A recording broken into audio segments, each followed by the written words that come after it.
This is Georgina Rose. This is Nike. And this is Anthony. And welcome to Magnolias and Magic. In this episode, we're going to be talking about probably the most perennial occult discourse that there ever is. This one, I think we see at least a couple times a year. I feel like every time there's a major Christian holiday or a major pagan holiday, this pops up in some form or another. It appears in various qualities. Sometimes it's very provocative TikTok videos where someone goes, the Christians stole this. Or it'll be like an article for maybe a website like history.com. It'll be like the pagan origins of insert holiday here. Or there'll be Instagram infographics. Or sometimes even very nuanced videos and documentaries covering the subject. And that would be, are pagan holidays stolen by the Christians? And the thing is with this topic, it's a little more complex than a yes or no answer, because we're talking about a lot of different holidays and a lot of different traditions in one conversation. It's not as cut and dry as everything is stolen by the evil Christ cucks. That's not really what the conversation is. And it's not the opposite, where Christian holidays are 100% original. There's no European pagan folklore in there anywhere. It's somewhere in the middle. And so we wanted to explore this subject. We want to talk about what the common things that people bring up are. We're going to talk about the big ones. That would be Ostara, Yule, Lupercalia, and then some other ones, some more subtle ones that are more clearly stolen, some that are more clearly not stolen. And of course, as this conversation, we have to talk a little bit about, okay, so how would the holidays have been stolen? What is syncretism? What is conversion? Was the conversion the same across the entirety of the West? How did that look in different countries? Because the answer to that is, once again, a little bit more nuanced. I think pagans really, it's weird. They romanticize the trauma of the conversion and make the European conversion out to be one story, when in reality, people dealt with that very differently. And then we're going to talk about where modern pagan holidays come from, what modern pagan holidays look like in comparison to the ancient ones. And I think we need to talk about, why do we care? Why do modern pagans feel the need to, get involved in this conversation again and again and again? What does it come from, and what does it mean for our community, and where can we go from here? So let's break into it. So the big one is usually Yule. That's the number one I see. Like, Christians stole it. It's all stolen, and they just slapped a new name on it, which is true, but it's not true, but it is true. And this is the one that I have some contention with, because it's less about Christians stole Yule from whatever, and it's more about, there was some amount of so-called theft, but there's also some amount of syncretism, and it's sort of forgetting that, often it's either they stole it from the Norse or they stole it from Saturnalia, like the Roman tradition. And it's not really that, because they're sort of forgetting that everybody, I'm going to go ahead and blanket statement this, every culture in the world recognized the solstices. It's a very noticeable thing. The longest night and the shortest night, especially in Europe. So it's very noticeable. So the winter solstice is obviously an easy thing to point to and be like, look, a celebration. Let's call in the sun. That's often what it is. It's very solar.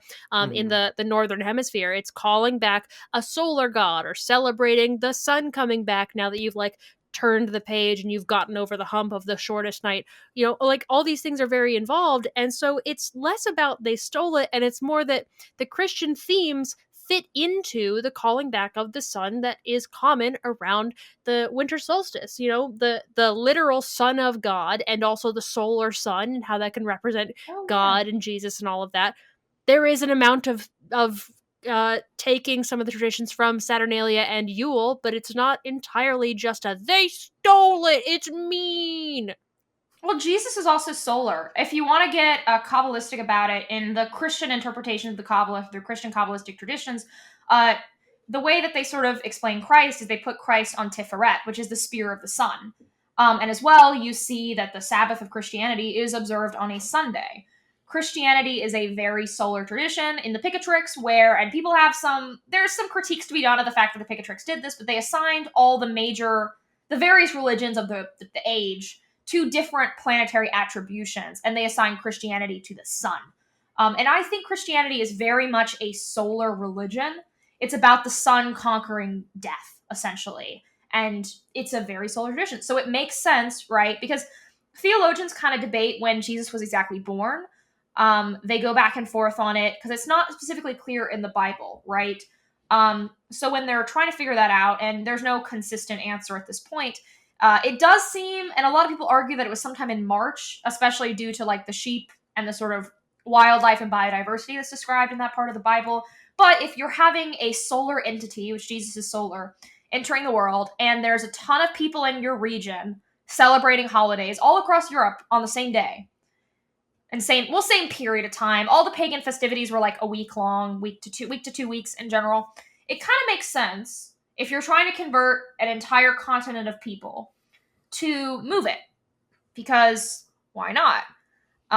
Especially like if you're gonna do it, why would you not sort of adhere it to what you're working with? In general, the European conversion was a lot of people. We're gonna talk deeper about what the conversion looked like in a bit, but in general, they saw when pagans were celebrating, and they decided to move to those days to easily convert people. And that's why when you look at modern Christmas, there's a lot of stuff in there that is not biblical, like the pine trees. That's a Yule thing. The giving of gifts, that's from Saturnalia.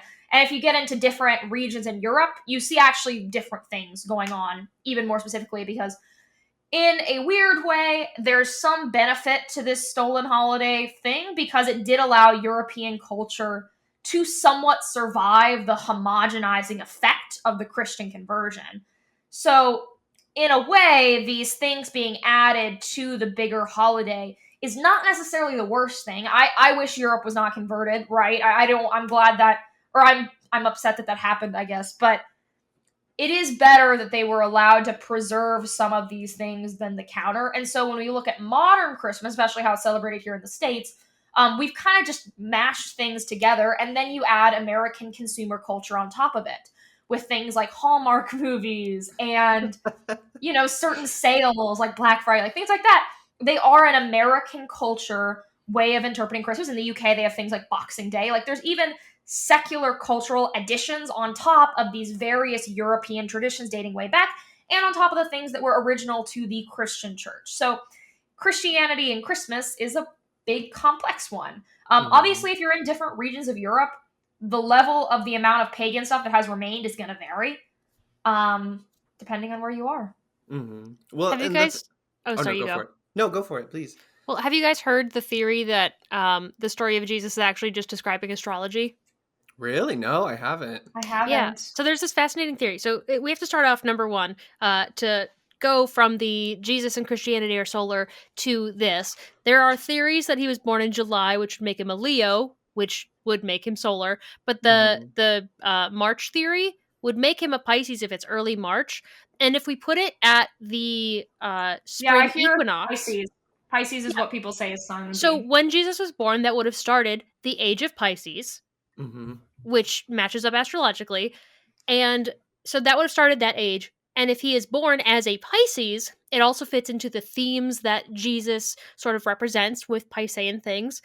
But it's also the astrological aspects of like the three wise men following the stars. They're doing astrology to find him. And it's the like metaphorical journey of the sun, SON, and also SUN. So Mhm. Jesus is born at the equinox when the sun gains power.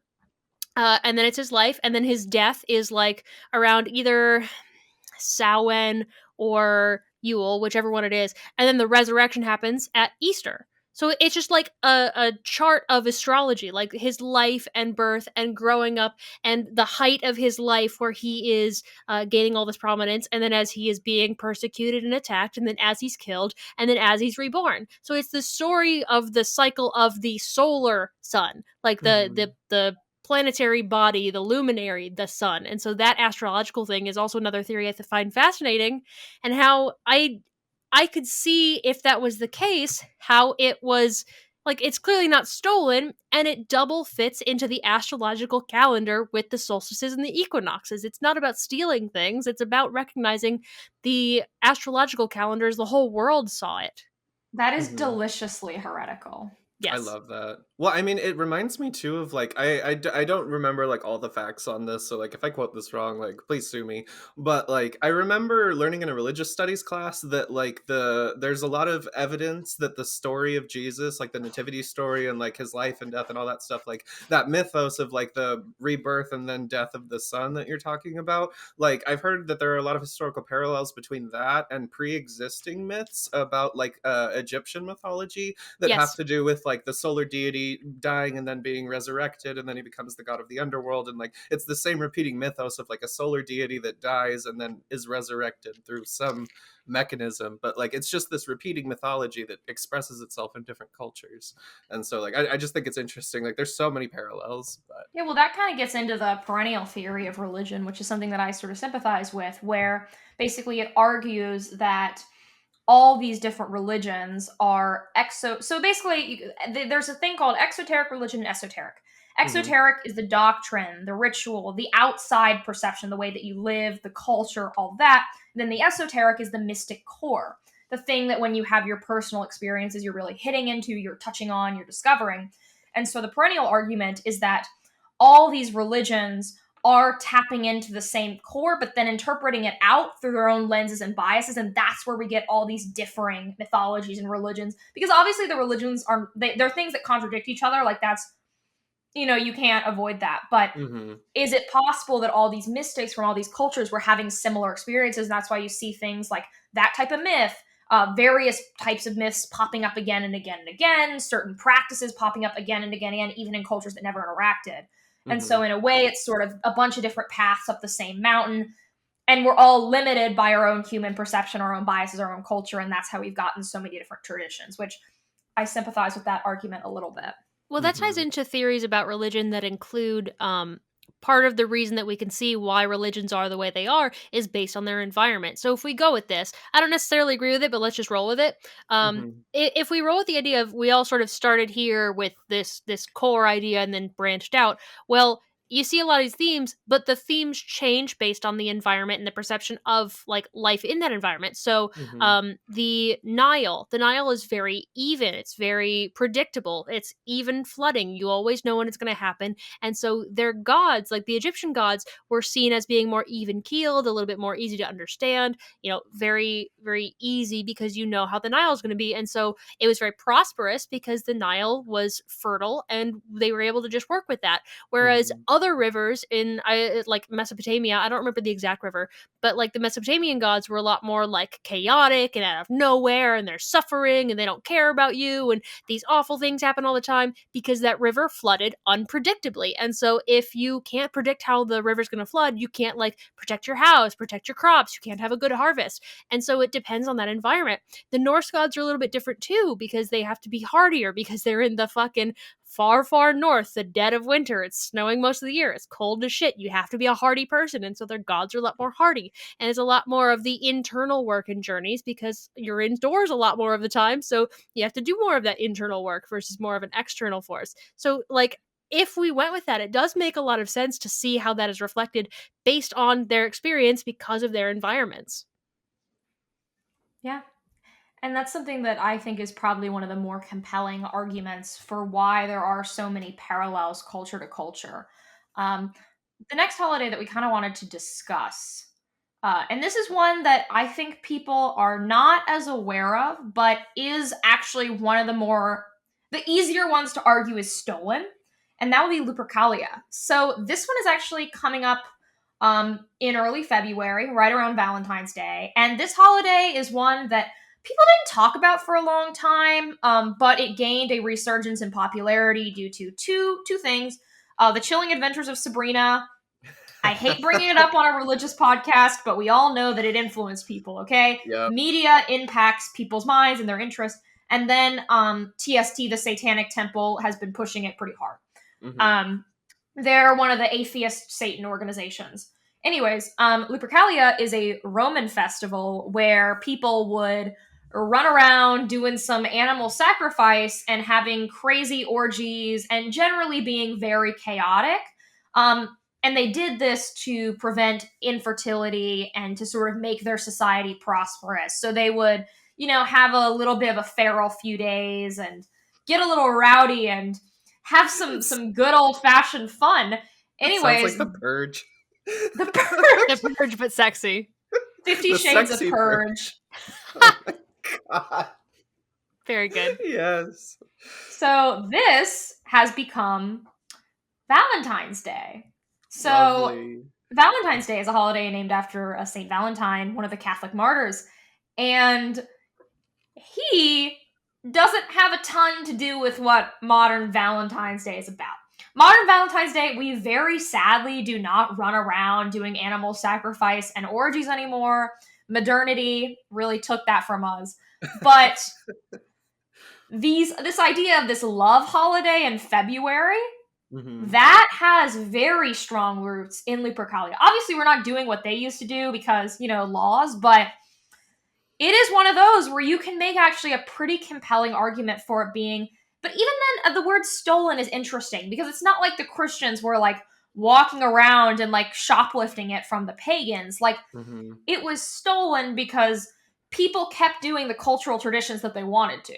They just, applied it to a new holiday. Interestingly, around the world, whenever there was these like Christian conversions, people always kind of found a way to keep their own traditions going. You see this very tragically in the way that traditions like Santeria and Hoodoo formed.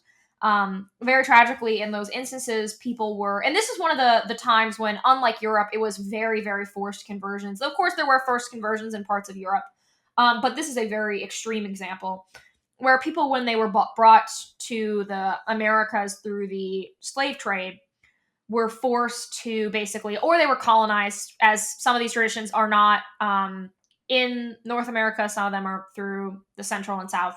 They were forced to basically give up their gods at, gunpoint, at knife point, whatever weapons they had at the time. And so to keep those gods alive, they would hack them on top of Catholic saints and they would sub in their old traditions and mix them really strongly with the Christian ones.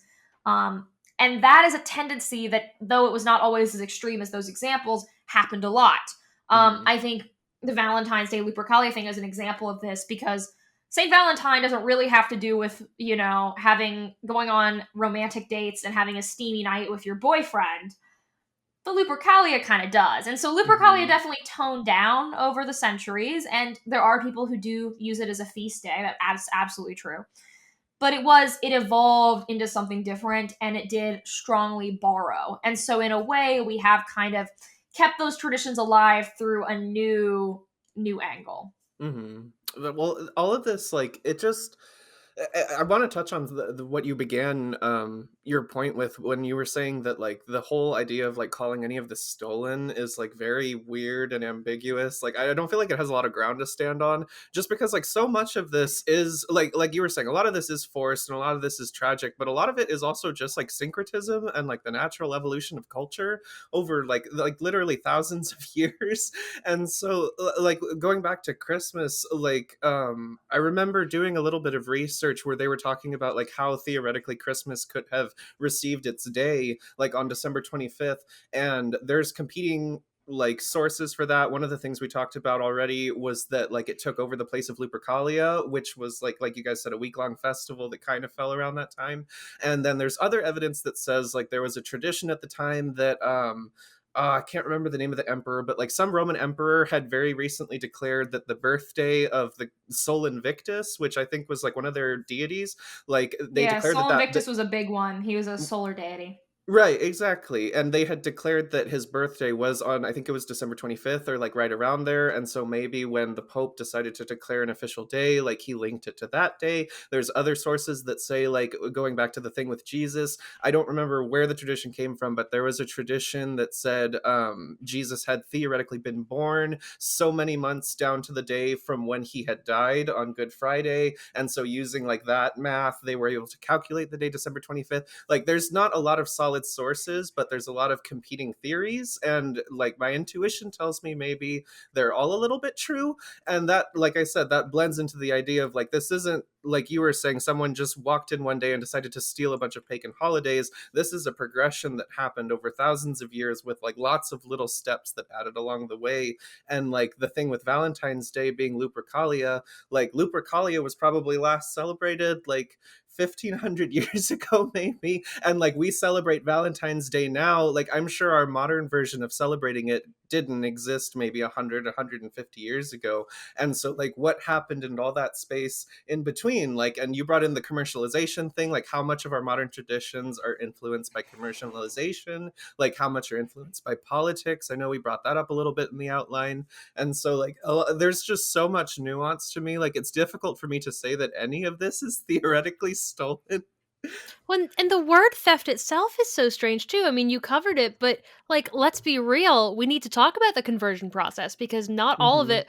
Like, okay, to back up, when people say it's a stolen holiday, it sort of implies that the let's just go with the Pope or the Catholic Church. It sort of Mm-hmm. implies the church went, oh, I like that holiday. I'm just gonna take it for myself because I Yeah. want to use it. And it's like, one, that's not really how that happened. Mm-hmm. Two, it's not that they're stealing, it's that they're replacing, which we Exactly. covered already. Like it's just to replace it because they're not going to stop their cultural traditions, but we have to make it Christian, so we'll change some of it and water it down over time and make it calmer. We'll change what it's Mm-hmm. about, so it's not about sex, it's about love and Yeah. marriage and whatever, like with Lupercalia. So it's not theft, it's replacement, number one. So Exactly. it's not even theft, it's the killing of and replacement of. But also with conversion, a lot of that is going to change based on the circumstances. So if Christians are coming in trying to convert, but it's not by the sword, it's by preaching, and they integrate into the culture, or as cultures mix, just generally in trade happens, they're going to be taking some of these traditions together and learning new things and trying new things and whatever. But Mm-hmm. with conversion, it really depends on the area. So I have two examples I want to go over. I didn't tell you guys the second one. Ooh. So the first one I want to talk about is actually Spain. Spain's history is really interesting because it's changed Mm-hmm. so much over time. And I learned about this in my Spanish class, actually. It's really funny. So the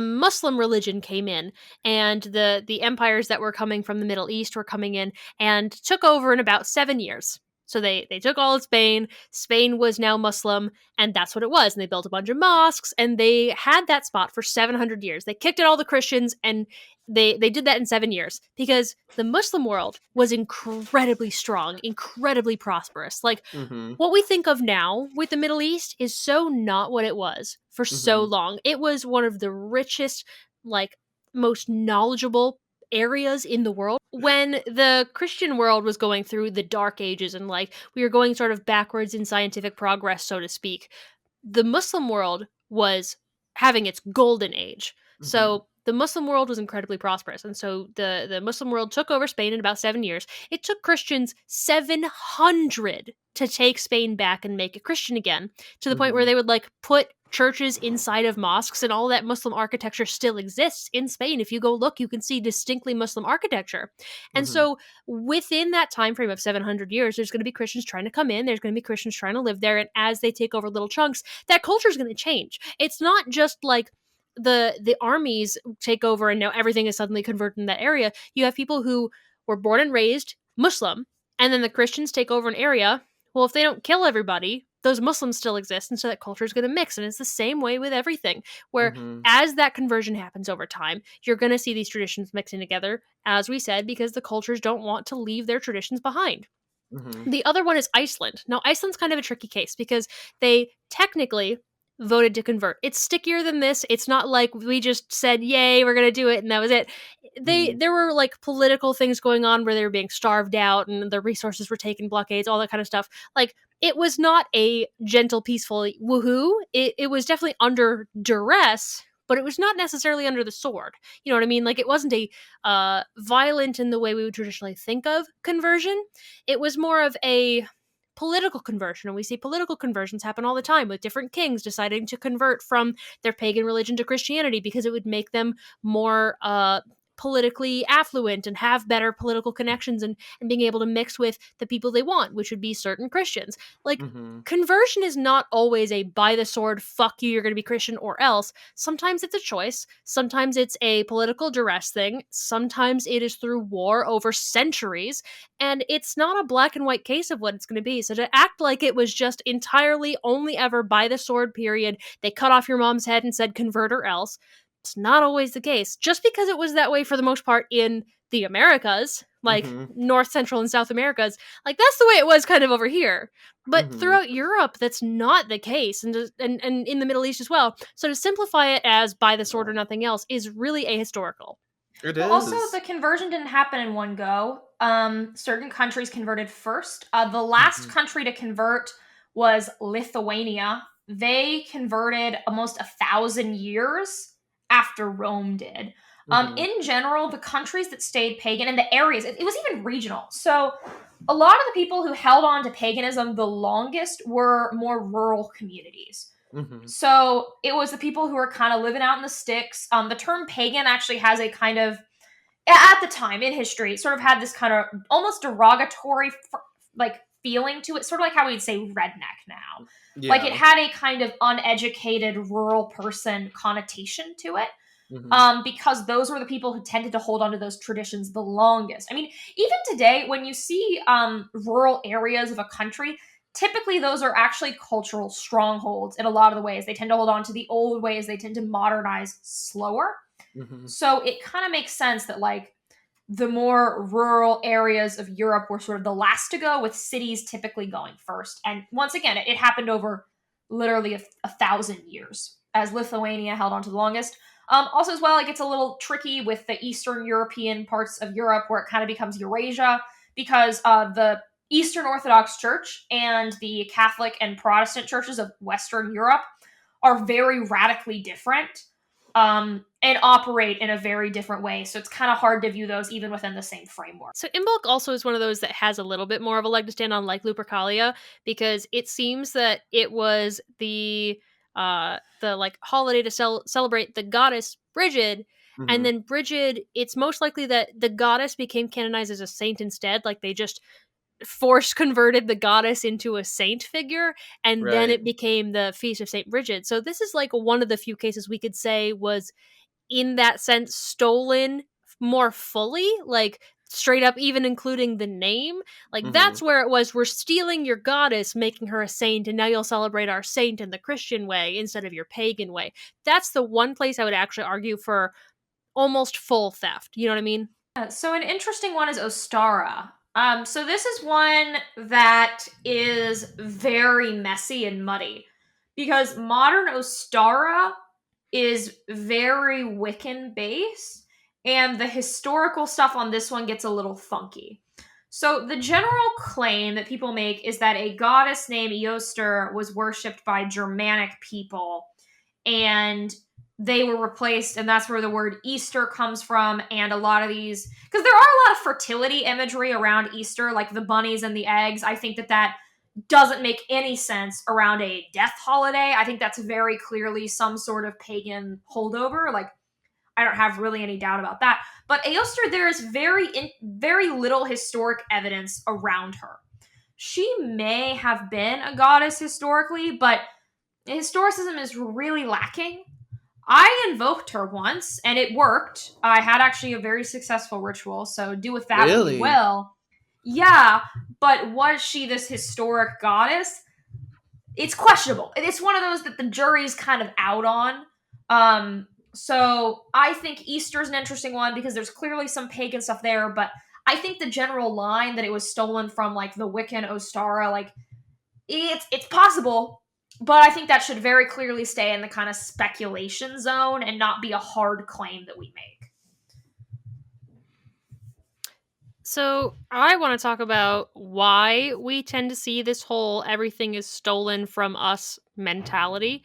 I think we can clearly argue that there is some amount of religious trauma involved in rebelling against the church and its history, because obviously the church has some really terrible history. If you live in North America, especially in Canada, you will know of the relevant stuff recently of all of the Indigenous children's bodies being found at Catholic schools.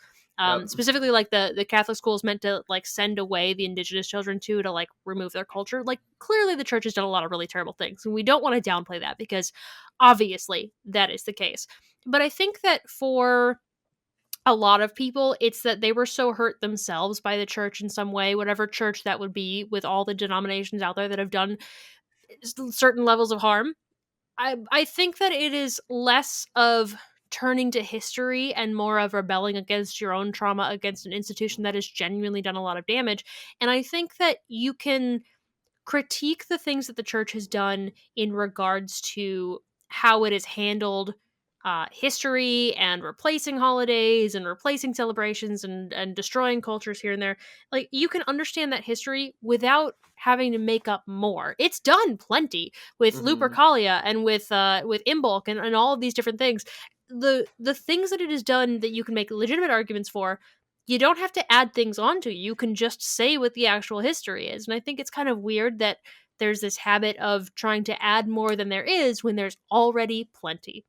Well, I mean, Yeah, the pagan community, like maybe not like long term, but at least like since the birth of Wicca, like early 20th century, it has this really long history of creating like pretty narratives or like convenient narratives to kind of rally the community around over like different points. Like in Drawing Down the Moon, there's a lot of documentation of early Wiccan authors who like invented their own like historical family lines of like my family has practiced witchcraft for like hundreds of years, and that gives me claim to like some type of validity in the modern day. Like that's why I should be allowed to lead this coven or whatever. And there's a lot of instances of that popping up within our community. And I think that this whole idea of like Christianity stealing our holidays, it's just another convenient narrative that the community really happens to like for a billion different reasons that we're not really allowed to talk about.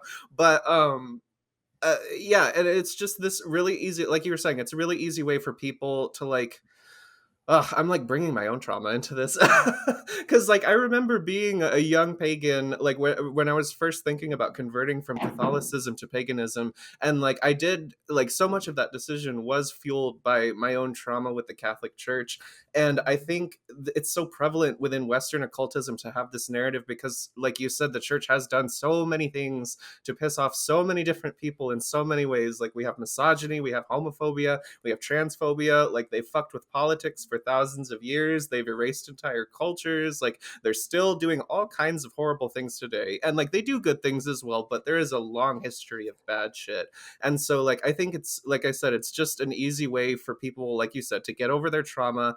And it's an easy way to find conviction in their own, like in this new faith of paganism that a lot of people convert to. I think it's an easy way to find community and conviction in that, as saying like, oh, I am part of the good guys. Like we originally had these holidays and Christianity came in and stole it. Look at all this evil shit that they did. I'm so happy I'm no longer associated with them. Like we're clearly in the right. And it just, it feels like a lot of what's the word I'm looking for, fallacy. It feels like a logical fallacy. well, it also, I feel like some people use it as a way to claim legitimacy because paganism is not taken as seriously as a lot of traditional religions here in the West. Right. Things like Christianity, Islam, Judaism are given a lot more social credibility. They're seen as more serious. They're taken a lot more seriously. So I think for some people, it's a way to sort of gain that status of being like, oh, you're actually aware of all this. We have this ancient history. Whereas modern paganism is not really the same thing as historic paganism. I think that's something we should acknowledge. Oh And as yeah. well, I do think there's an anger in it. I think that we all acknowledge the church has done some problematic things. It has very tragically been a force of global homogenization. Mm-hmm. But at the same time, Christianity as a tradition isn't bad.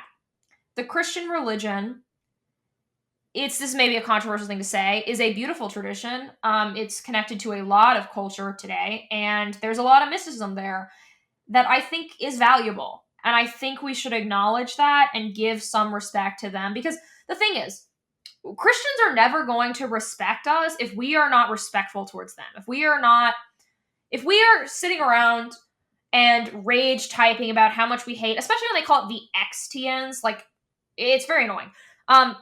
It's not helping you. And in 2020. I mean, I think along with the Burning Times argument too, I think a lot of that has to do with like just the general edginess of like modern like pagan culture. Like a lot of it comes from like the countercultural stuff that was born during like the Satanic Panic era of like alt rock and like punk culture and goth culture and vampire culture and like all those things. Like we were heavily influenced in the pagan circle by all of those cultural movements. And like even modern day, like if you just look in like we were talking about media representations of paganism earlier, like if you look in movies like Chilling Adventures of Sabrina or The Craft or like any of these movies, like witches are always this very subversive type of archetype that's able to like fight back against all of these real world problems that we face every day. Like, paganism gives you this like inherent ability to fight back against all of that, but like that inherently instills like an edge and an anger in the culture. And I think like this narrative, like the Burning Times and like Christianity, it's just a convenient way to like shove all that anger at something. Like it gives us all someone to collectively hate. And like it's like we were talking about a little earlier, like if we want genuine, like I hate to use this word, but like if we want genuine tolerance that then grows into like acceptability in mainstream culture, like we do have to bring that level of respect into it as well. Like we can't just demonize everybody for everything that they've done. We have to look at the nuance of it too.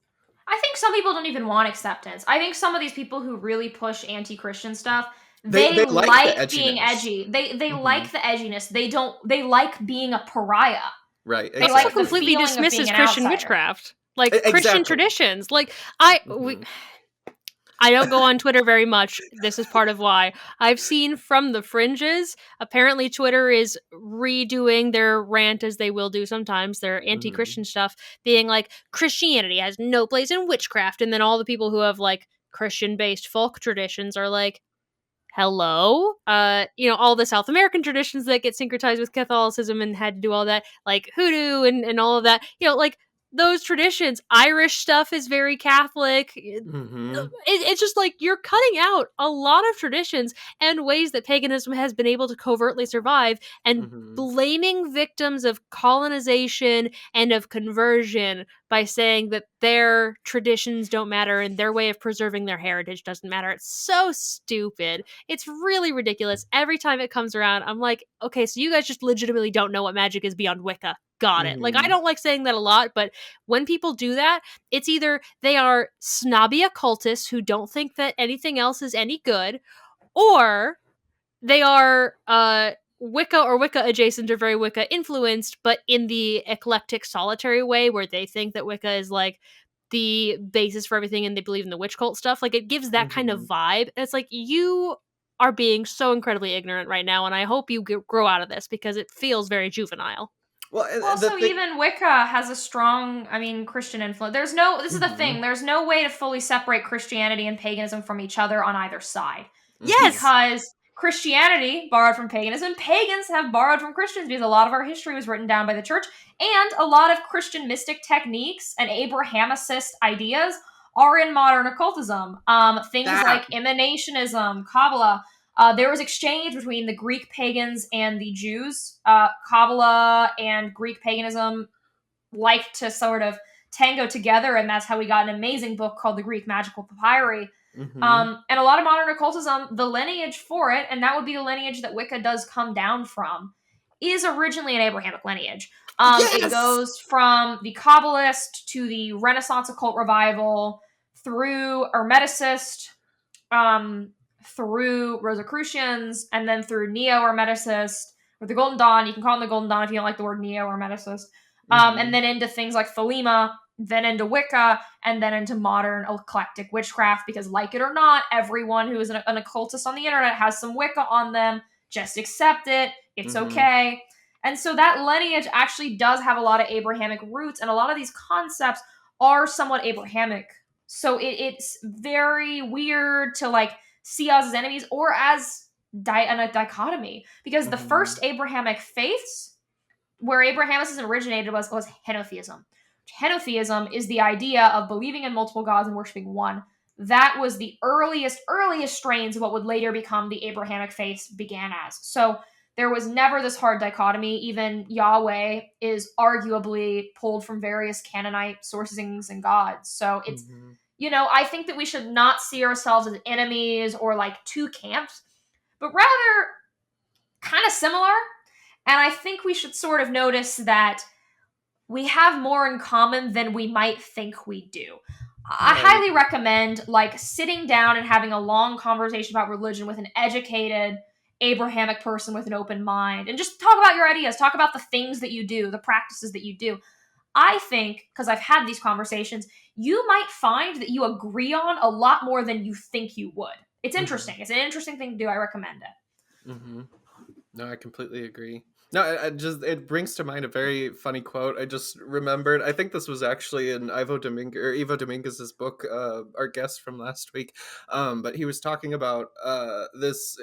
He was telling a joke. It was a story. He was talking about there's this like adage or parable or whatever where this dude is like he's trying to organize like a religious function, like a religious dinner where he's inviting like all these different religious heads from different religions to all come and have dinner at the same place for like a big like meeting or whatever.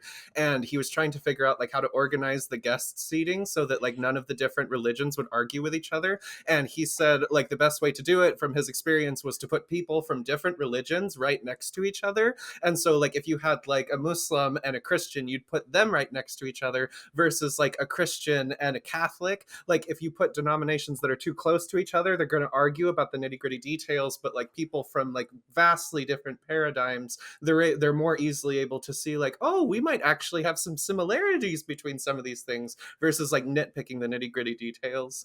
Like I just find that so amusing. Oh, that's so true. There's a term for that, I think. I'm not sure the term. There's some philosophic term for you tend to have a better relationship with people you disagree with broadly than those you agree with too closely. Right. There's some term for it. It's like a phenomenon. Well, and it is very true. It is very, very true. We're not going to get into it too much. I just want to like put it out there.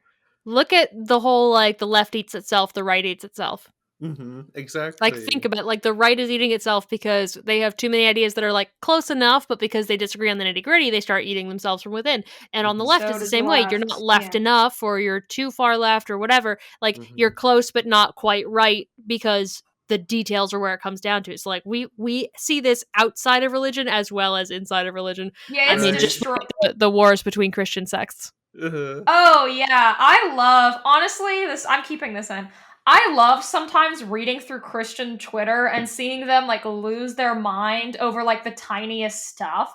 Because it makes me feel like the stuff that we do over on esoteric Twitter is not that uncommon. Georgina, the Catholic Church didn't form until 1056. That's my favorite take. I like Mormons are pagan and the Catholic Church formed in 1060. My final thoughts are that we should be nice to each other. This is kind of a hot take, a really spicy opinion that no one has ever said before. But maybe let's not be mean. You can also, this is a hot concept, new idea. You can tell someone that like traditions have origins in other religions without being a dick about it. Because a lot of the times when we have these conversations, people get really like gotcha about it. And I don't think that's the best way to have these conversations. I think we need to have nuance, we need to have complexity, and we need to be nice about it and sort of just not be too mean. Being mean to someone is really not going to get you what you want. Even if you want to think about it that opportunistic way, like if we want social acceptance, which I think we all want, maybe let's not try to cause problems on purpose. True. My final thoughts are maybe you should, if you're one of those people who has that strong thing about Christianity stole religions, number one, I think you should do a little bit more historical research because you'll find it wasn't theft, it was replacement most of the time. Number two, I think that you should maybe take a good hard look at your relationship with your religious trauma with Christianity because usually it comes down to trauma.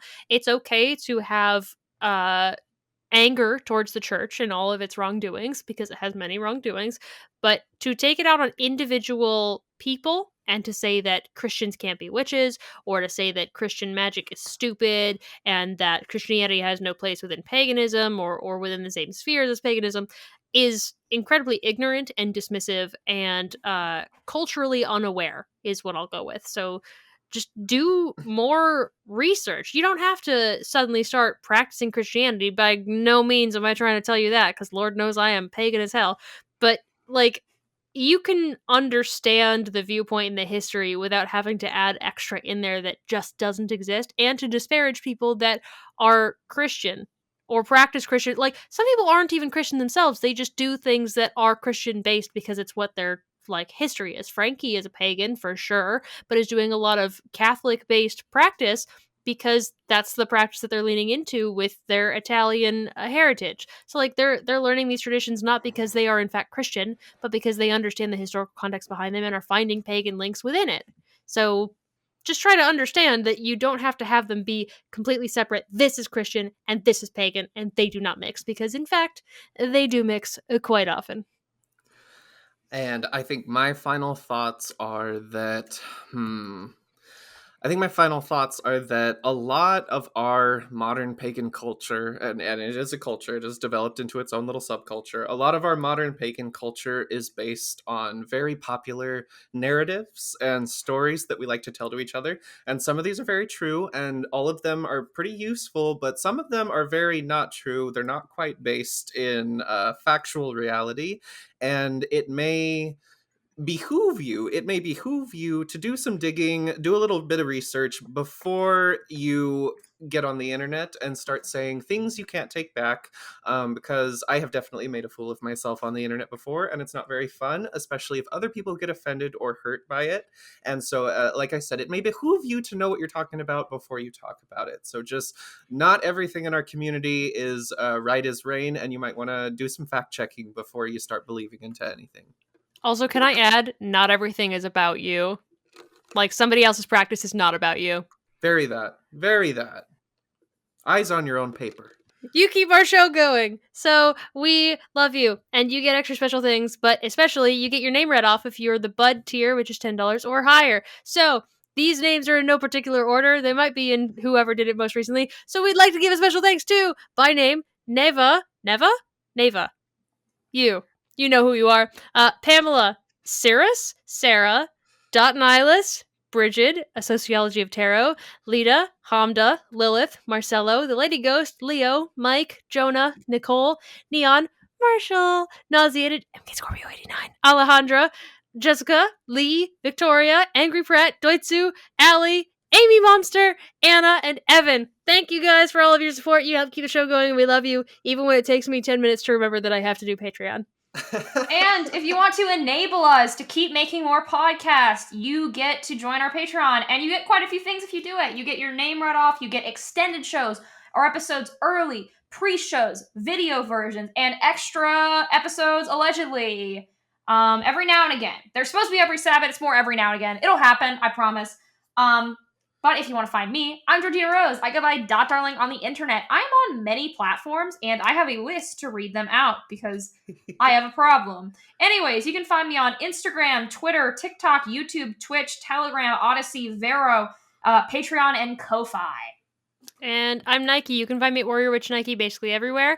Instagram, YouTube. I just released a very spicy video this week. This week being, we're recording on the 8th. I recorded a very spicy video that I released this week. TikTok, Twitch, I stream at Georgina Mondays and Wednesdays. Vero, I have a website where sometimes I make articles. That's what I do on there. And I've decided to come back to Twitter, only on my astrology Twitter, but I think it's going to be more my main. I'm doing a clean slate. Clean slate. And I want to talk more pagan things. I want to leave my old account behind because it's feeling very toxic. Also, I have a Patreon and a Ko-Fi where you can support me and stuff. It's very fun. So that's all my things, and I'm cool, and you should follow me and stuff. I completely agree. And I am Anthony. If you want to connect with me, I am at Anthony the Witch on Instagram and on Twitter, where I do lots of cool things and try not to buy into toxicity, though I often contribute to it. So find me there. This has been Magnolias Magic. Okay. You got it. It's yours now. I love it. You're welcome.